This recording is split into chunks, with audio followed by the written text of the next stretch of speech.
We're ABM students. Of course, takot kami sa index card. We're ABM students. Of course, magagastos kami. Ano pang gagastusin ko? Wala kami pera. We're ABM students. Of course, bili kami ng bili. Pabili po. Eto po. Thank you po. We are ABM student. Of course, people think we're good at math.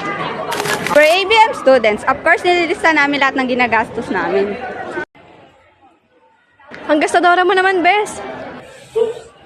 Before we continue in this video, do you guys have an idea what accounting is? If not, let's proceed to the video. Hi there. Are you familiar with the word accounting?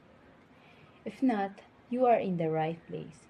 Because in today's video, join us as we define what is accounting. Accounting is the process of identifying, measuring, recording, and communicating the required information related to the economic events of an organization to the interested users of such information. Accounting is a term to describe the process of consolidating financial information to make it clear and understandable for all. The main goal of accounting is to record and report a company's financial transaction, financial performance, and cash flows. Do you know that we use accounting in our daily life? Some of the examples of accounting in our daily life is listing your daily expenses and budgeting. Accounting plays a major role in creating financial stability and achieving your goals, from analyzing expenses and creating a budget to making savvy investments.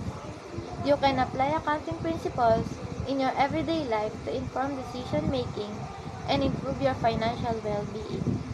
That is for now, that you have already idea what accounting is. I hope you guys learned from this video. Let me tell you.